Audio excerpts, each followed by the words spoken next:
love that I can smell the fresh paint.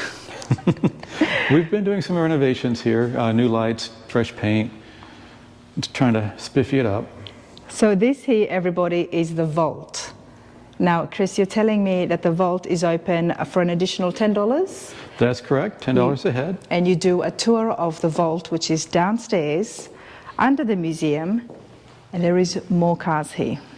Now, as you can see, there's a lot more cars here. No wonder Mr. Lane is running out of space.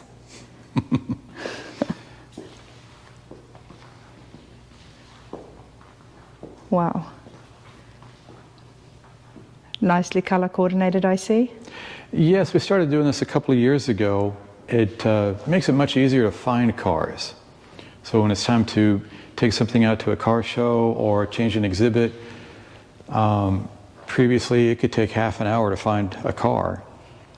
Right. And now it only takes a minute. It might still take a half an hour to But at least you go in the right section. Yes.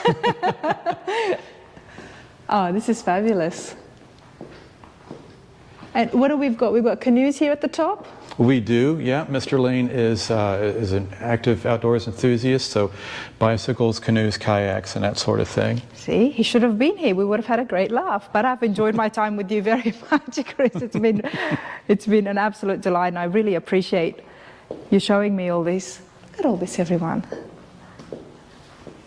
And then you've got the mini cars at the top. Mm-hmm. Some of those are pedal powered, and some of those are gasoline powered. So that's something like this. Even the camera does not do it justice, everybody, because you have to come and stop, do the tour. You know, it's definitely worth it because the amount of stuff that's here, you have to take your time and see each car, pedal car, race car in detail. And there is a lot here.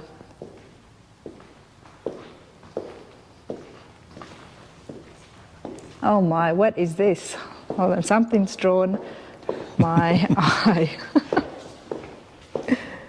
Monopoly car, exactly. Yeah, just what you thought it was. It's exactly what I thought it was. It is the actual Monopoly car. I love Monopoly, you know. I'm often the car, if not the ship. Surprise, Right. Surprise there, everybody.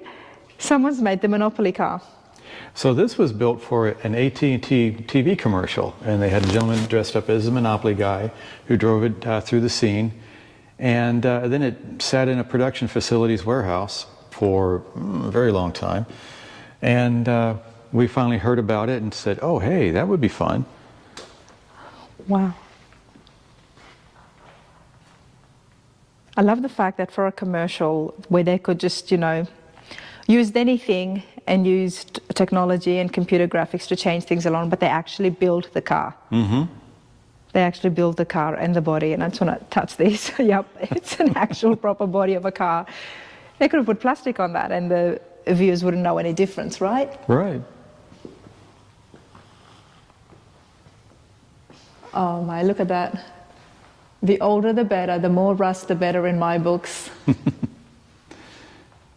Yeah, those are restoration projects waiting their turn. Nice. That's an electric car in 1959? Yes, it is. Ah, I never Yeah, would we've have actually thought. had electric cars since, well, the beginning. Really? Yeah.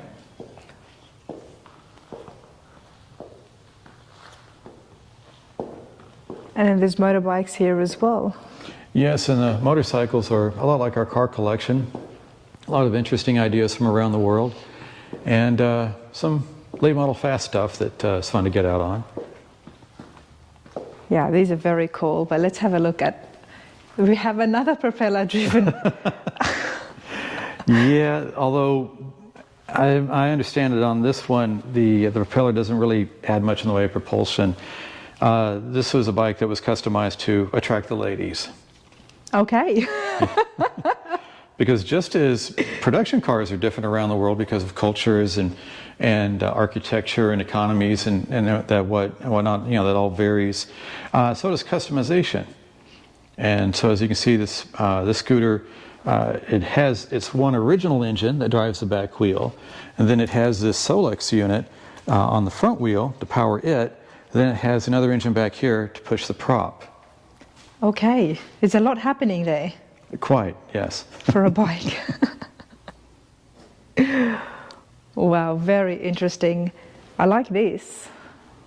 Oh, the Harley? Mm-hmm. Yeah. What year is this one from? Oh, boy.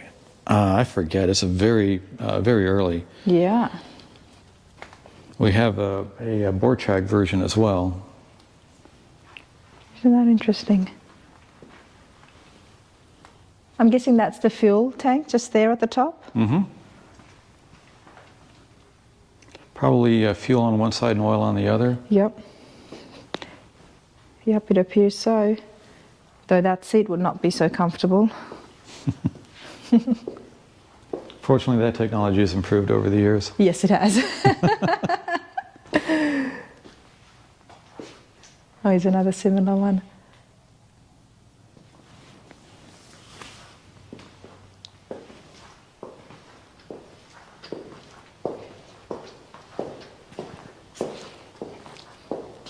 And the BFG 1300, this is a French touring motorcycle from the 80s, and it's proudly all French. The engine comes from a Citroën GS car, so Oh, nice. 4-cylinder, horizontally opposed, air-cooled, makes 75 horsepower at 1300 cc's, which in the 80s was really good power for a bike. Yes. It needs it though because that thing weighs 850 pounds. Wow. Yes. Wow. It's like two European cars put together. But hey, you know, leave it to the French to give you a cushioned seat. That is very nice and comfy. But yes, very heavy indeed. You wouldn't want that falling on you. Yeah, this is a BMW from '63. Yes, retro style cars are very popular now. Yes. Mini Coopers, Mustangs, Camaros, and whatnot. This is an early example of retro styling. This is actually harkens back to the 30s era for BMW, but the car was produced in 1963. I like it. It's a lovely car to drive. It literally drives as good as it looks. Oh, wow.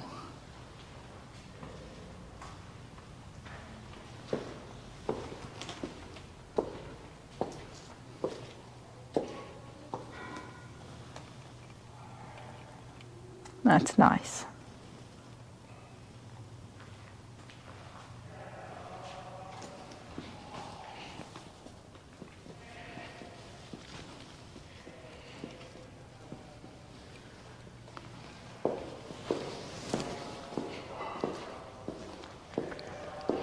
So what American classics do you have? Not much. As far as like mass-produced classics, we have a 1962 Corvair station wagon, and that may be it as far as mass-produced, actually. I came across a guy who made his own car as well out of the Coke can. Oh, really? Yeah, that's pretty neat. That's dedication. That's dedication. And maybe one day he'll be able to sell it to your museum. That could be. It was very neat. It was actually a full functioning, shaped in the shape of a can. And it served as a cooler at the front, and you could use the tap and pour yourself some water, not alcohol, while driving, I was told. So, yeah. But not Coca-Cola? Oh, or you could put Coke in it, I guess. Yeah. Yeah, that was really neat. And he made that himself. He woke up one night and just, you know, he saw a can lying on the side and he thought that would look pretty cool with some wheels on it. That's what he did. That was at, I think that was either back to the 50s or the Good Guys, everybody. I'll put a link of that video and you can see, I'm not going to say his name in case I get it wrong, but you'll be able to see him in his cool car. It just goes to show you never know when inspiration will strike. Well, that's it, isn't it? All right, everybody, you have to see this. This is, now you know I like wheels and rims. This is by far the biggest one that I've ever come across. This is magnificent. Chris, tell us, what is the full name of what's behind me? So this is the Lark. It stands for Lighter Amphibious Resupply Cargo, and it's a tank and supply truck transporter from the Vietnam era. Wow. Wow, just wow. This is amazing. So this is actually the front of the vehicle. You drive from the little house there in the back, and you have spotters standing up on the front corners with walkie-talkies. And that is actually how we got it here from downtown Nashville in 2004, I believe that was. This was actually on the road? Yes. How would it have fit on the road? Barely. I'm guessing you would have had other spotters in front of you and behind you. Oh yes, we had a police escort. We Yes. had one of those oversized truck escort companies. Because it would have taken over the lanes. I mean, more than just, this is, wow. Yeah. Well, that would have been sight to see. I'm sure it was, yeah. Yeah, it's an adventure we are not planning to repeat. I think we learned our lesson on that one. And how did Jeff come across this? Well, the museum manager, David Yondo, he found it on eBay.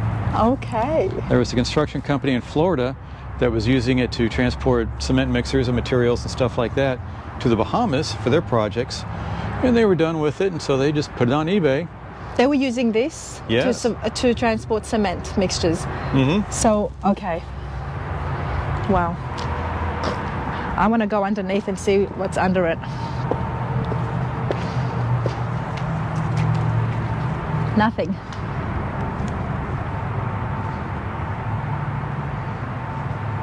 Just want to show you guys just how big this is.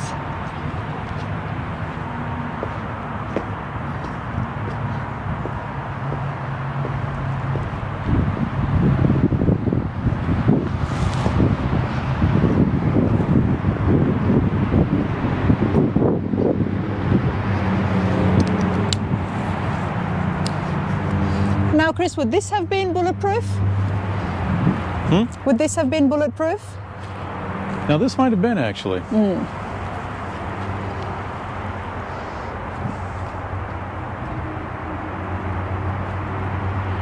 Now it's powered by 4 Detroit diesel engines, one for each wheel. One for each wheel. And the steering, the ramp, and the props are all powered pneumatically, so there's air lines running all through it.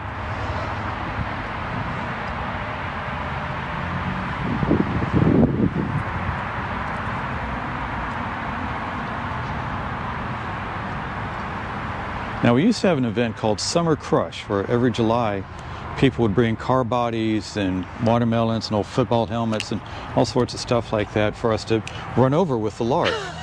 And one year we were doing that, and we were driving over a BMW convertible. You were driving over the BMW convertible? Yes. Okay, I just had to repeat that, just so we all heard it correctly. And the support post for the A-pillar punctured this tire, and which led us to, of course, quickly in Lark terms, drive it back to its parking space and get jacks under it. Yeah. And that was the end of the Summer Crush events. Oh. And then several years went by. But I know, but I mean, think about it. You started off with crushing watermelons and helmets, and then you went into a car. So Yes. you kind of were asking for it. A bit, yeah. Well, we crushed so many others, you know, including the NSU that's hanging up there. Oh, we definitely have a look at that flat thing in a minute. Yeah. Now, you ended up repairing the tire, I'm guessing? Well, actually, we kept in touch with other Lark owners around the U.S. and whatnot, and there was a gentleman who finally was parting his out and gave us a set of tires. We just had to pay for the transportation, so we had to hire a flatbed 18-wheeler to bring us the tires from, I think, Virginia or South Carolina, something like that. And how long ago was that? That was probably 5 years ago. Okay. Well, that was And- convenient, and how nice of him Yes. to and just then, donate that to the museum. And unfortunately for us, there's an industrial tire company across the street, and they actually just brought their equipment over and changed the tire for us. You're in a good place, aren't you? Now, what is this? This has been crushed over, obviously. Yes, this was a very rusty NSU Prince parts car. And we were done parting it out, and Stacy David from the TV show Gears Yes. had heard about our Lark in our museum, and he came out and we let him drive the Lark over the NSU. And as you can see, it is flat like a pancake. Oh, 100%. I mean, it reminds you of those monster truck shows, but even more so because just look at how flat it is. It's, wow. And of course, we don't allow people to walk up into the Lark, but on this end, you can walk under it and check out the 4-foot tall props underneath. Okay, because I tried to sit here before to see what it looked like underneath it, and I said there's nothing there. It was flat. But let's have a look at the rear.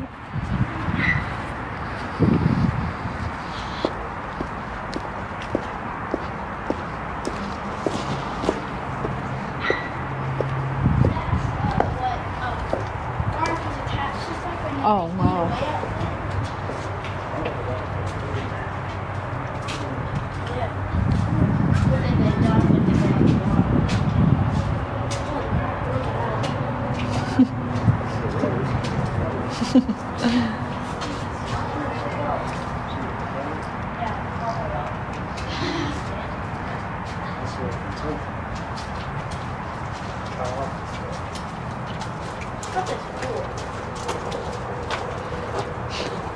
Is this always in operation when it's on?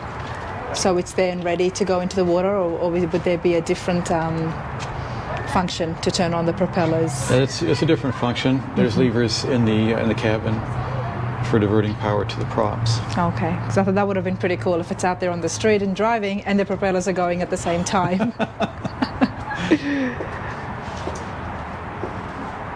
Now, this vehicle does still run and drive. And Yes. Our restoration shop manager starts it up once a year, all 4 engines, and tests everything and makes sure it's still working and whatnot. But we don't do the crush event anymore. Can you call me next time he turns it on? Sure. To hear this. Wow, there's something amazing about being up close with a propeller this big. It's very cool. And what is the you've got a Clark here. Marshall MFG, Atlantic, Virginia. Do not paint. Because Vietnam War, I mean, this has been here for such a long time. Yeah, this particular Lark was built in 1959. Yeah. But they were built by different constructors around the U.S. Because you said there's been a few of them.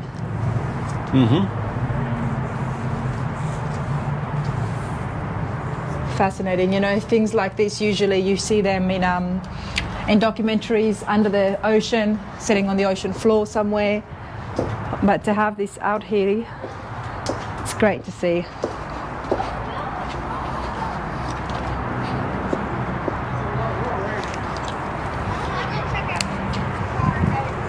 Here, this. Yeah, look, that's what it's. Freeze. This is a popular way, or was a popular way, to get around on the lakes, is to have your own propeller-powered ice sled. Wow, that's what I thought. There's no wheels, it's a sled, an aero sled.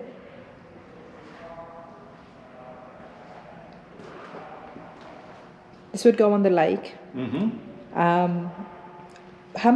What parts would be above water? Obviously the seats. Well, all of it actually, because you're riding across the ice. Oh, I see. Okay. See, I have not experienced that much of the American winters, so I haven't seen frozen lakes yet. Okay. All right, I see what's going on.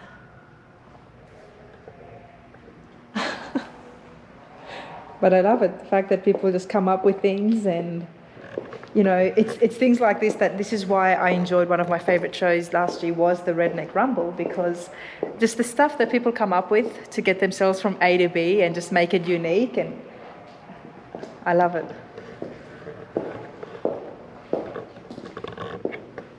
Now this one's cute. Flyer recreation, 1915, Smith Flyer.